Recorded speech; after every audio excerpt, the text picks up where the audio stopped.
Fala, estudante! E aí, tudo beleza? Eduardo Miranda aqui. Vamos continuar com a nossa playlist de termologia. A gente está na aula 9, se não me engano, e agora a gente vai ver a parte do diagrama de fases ali. Eu tenho que introduzir algumas coisas, mas a gente vai ver principalmente a parte de diagrama de fases, que é uma parte bem importante. A gente sabe que na prova do Enem eles gostam de cobrar muita questão interpretativa de gráfico, e o diagrama de fase é exatamente um gráfico, então é bom a gente olhar ali com bastante calma, beleza? Vamos aqui para o nosso quadro. Deixa eu colocar para mim também, que só está aparecendo para vocês. Oi, show de bola. Primeira coisa, antes de mais nada, a gente precisa saber o que vai afetar a temperatura da nossa substância. Porque olha só, você já deve ter notado que a gente usa a questão de panela de pressão para ferventar. Às vezes a gente, não sei se vocês já tiveram essa experiência no colégio, colocar sal em gelo para fazer com que ele derretesse menos, coisas desse tipo. Então, a gente tem duas coisas aqui que vão afetar a temperatura na hora de mudar o estado físico dela. É como se assim, fizesse um hackzinho e aquela substância passasse a ter uma temperatura de fusão ou de ebulição diferente. É o caso aqui, a primeira delas é presença de substância dissolvida. Eu nem coloquei aqui dissolvida, mas deixa eu colocar aqui dissolvida. Porque olha só, senhores, vocês lembram daquele gráfico que eu fiz que aumenta a temperatura, depois muda de estado físico, aumenta a temperatura, muda de estado físico? Aquilo lá serve para substâncias puras. Quando a substância ela é composta, isso muda, porque obviamente vão ter algumas dificuldades a mais, principalmente moleculares ali. E presença de substância é muito comum em você alterar. Por exemplo, se você jogar sal dentro da água e dissolver, essa água que geralmente teria uma temperatura de 0 graus Celsius para congelar, ela vai congelar com menos agora. Ela não se lembra exatamente, não sei se é 93. Deixa eu ver se eu anotei aqui. Não é 93, mas é menos do que 93. Menos ali, menos 3, menos alguma coisa, diminui a temperatura de fusão da água. Então, para congelar aquela água vai ser mais difícil. A mesma coisa acontece para fazer ela evaporar, a ebulição dela vai demorar mais. E pressão também, pressão é mais comum a gente perceber. A pressão, você já deve ter se perguntado, bom, por que a gente usa uma panela de pressão para cozinhar o feijão? Por que a gente não usa uma panela normal? O feijão é um caroço que demora muito para você cozinhar ele. Então o que a pessoa faz? Ela coloca numa panela de pressão. Aquela pressão ali vai fazer com que a temperatura de ebulição da água aumente. Significa que a água, em vez de entrar em ebulição a 100 graus Celsius, ela vai levar a 130, 120 alguma coisa. Então ela vai estar uma temperatura maior, o alimento que está ali dentro vai estar submetido a uma temperatura maior também, consequentemente ele vai cozinhar de forma mais rápida, porque a temperatura ali dentro está maior. Basicamente isso, por isso que você aumenta a temperatura, consequentemente você diminui o tempo de cozimento. Basicamente é isso que funciona, as coisas que afetam, e eu preciso falar dessa questão de pressão principalmente para a gente ver depois para o gráfico de diagrama de fase. Outra coisa que é muito comum as pessoas terem dúvida, a questão de ebulição e calefação. Todos esses processos, eles são sintetizados em vaporização. Tudo isso é transformado do estado líquido, estado líquido, para o estado vapor, gasoso, enfim. Porém, aqui estão três situações diferentes que está muito relacionado assim à velocidade. A evaporação seria um processo espontâneo. Quer ver um exemplo?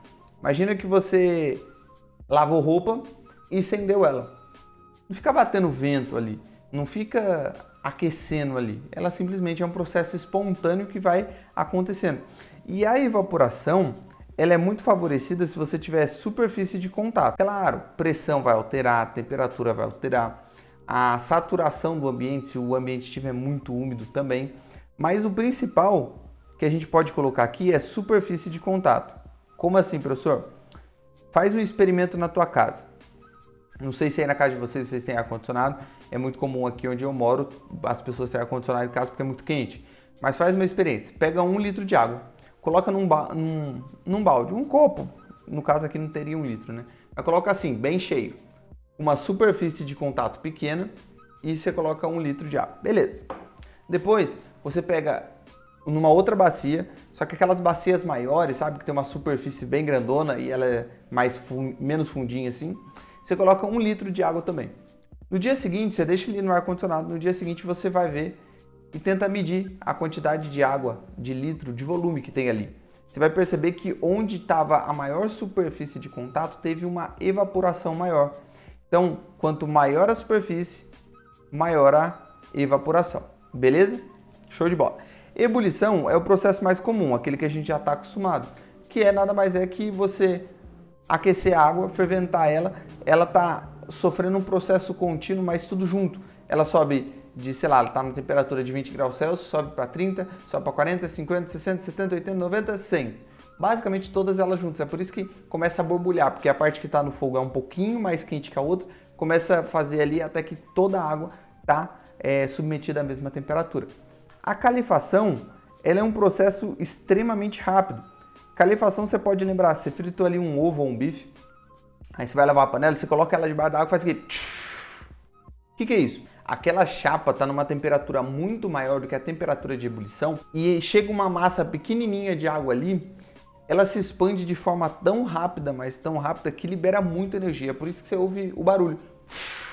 Aquilo lá nada mais é do que uma onda de choque chegando nos seus ouvidos, dessa expansão de forma rápida. Então aqui é o processo muito rápido, beleza?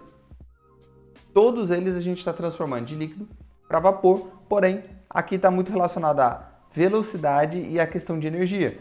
Quanto mais rápido, mais energia. Quanto mais devagar, a evaporação é o mais lento de todos, menos energia. Não precisa de tanta energia, acontece de um processo espontâneo. Beleza? Show de bola. Entendendo isso, agora a gente vai para o nosso diagrama de fase. Cara, muito provavelmente vocês vão encontrar um diagrama assim na prova de vocês. O que esse diagrama de fase é? Ele aqui é um gráfico de temperatura, pode ser em qualquer escala termométrica, por pressão. E aqui você vai encontrar uma curva e tudo que está para cima dessa curva aqui vai ser sólido. Aqui vai ser líquido. E aqui vai ser vapor. Beleza? O que é isso aqui? Aqui significa que se eu estou num ponto A, eu posso transformar esse sólido direto para o líquido, ou seja, sublimação, se eu aumentar a temperatura. Percebe aqui, eu estou na temperatura aqui. Se eu aumentar a temperatura, nessa mesma pressão, eu chego no vapor, correto? Só que eu preciso aumentar a temperatura de forma um pouco mais considerável. Agora, eu posso manter essa temperatura e diminuir somente a pressão. Eu estou numa pressão X aqui. Se eu diminuir essa pressão, diminuir pressão. Eu mudei também o estado físico dessa substância para vapor sem mexer na temperatura. Isso eu posso fazer com todos esses. Aqui seria chamado, nessa parte aqui, ó, é bem intuitivo, tá? Se aqui é sólido e aqui é vapor, essa parte da curva é chamada curva de sublimação. Daqui é sólido para líquido, essa curva aqui é chamada de curva de fusão. De líquido para vapor, curva de vaporização. Beleza? Agora alguns pontos que é importante você saber. Isso aqui é muito importante você saber, olha só. Esse ponto aqui no meio, onde eu estou pintando de vermelho, ele é a ligação dos três estados. O que significa isso? Quando você chegar nesse ponto, nessa temperatura específica, nessa pressão específica, você vai encontrar os três estados físicos ao mesmo tempo. Você vai encontrar a substância em estado sólido, em estado líquido e em estado de vapor. Isso é chamado de ponto triplo. Físico não é muito criativo, né? Três estados. Beleza? Show de bola. Um outro ponto que é muito importante também, eu já falei para vocês das curvas. Professor, você não vai escrever para ficar mais fácil? Não, gente. Lembra só. Como é que eu transformo o sólido para líquido? Qual que é o nome que dá isso? Fusão. Então essa parte aqui, como se fosse a fronteira entre sólido e líquido, é curva de fusão. Essa parte aqui, entre sólido e vapor, qual que é o nome dessa transformação? Sublimação. Então é a fronteira da sublimação, curva de sublimação e assim vai, beleza? Um outro ponto importante é esse ponto aqui, ó, finalzinho entre líquido e vapor. Esse ponto aqui demarca uma coisa bem importante para a gente. A partir desse ponto, esse é chamado de ponto crítico. Deixa eu já dar um nome para ele. Ponto crítico. Escrevi igual o nariz aqui, calma aí. Ponto crítico. que significa isso? A partir desse ponto, a substância ela se transformou em um gás. Apesar da gente, até aqui, chamar vapor e gás quase a mesma coisa, lembra que a gente falava vaporização, em estado de gasoso. Fisicamente isso está incorreto.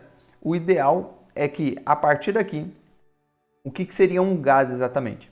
Significa que um gás, eu não consigo mudar o estado físico dele somente mudando a pressão.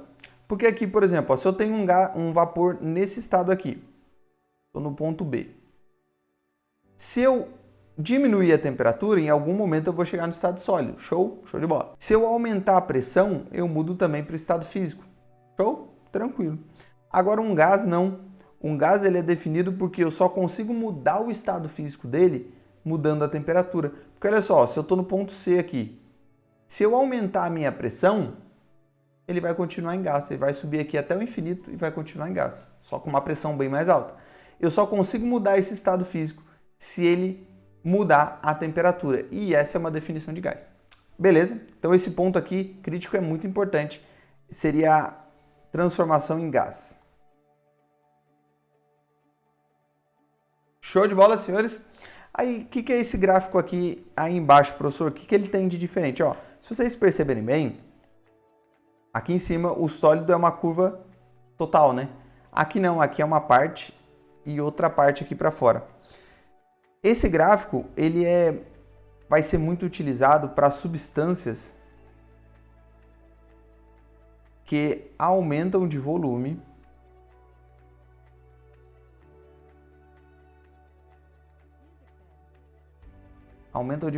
deixa eu fazer uma cola aqui, na solidificação.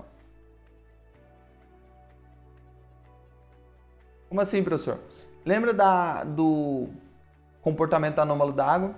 Ela não aumenta de volume quando a gente solidifica ela naquela faixa ali de 0 a 4 graus? Então, esse gráfico aqui, esse diagrama de fase, é exatamente o diagrama de fase da água. É por isso que ele é tão importante assim, tipo, tão útil pra gente, porque às vezes aparece também. Então, nessa parte aqui, a única coisa diferente é sólido, aqui vapor e aqui líquido. Professor, mas e agora? Gente, nada mudou. Tudo é exatamente igual.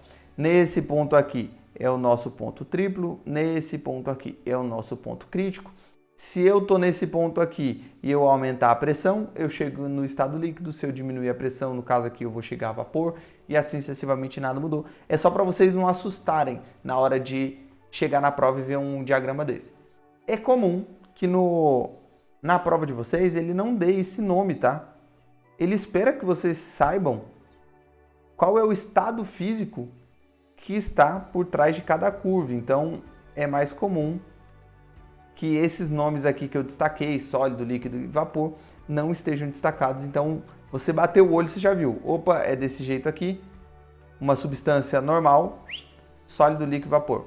Opa, tá estranho esse diagrama de fase aqui. Sólido, líquido e vapor, não tem problema nenhum. Beleza?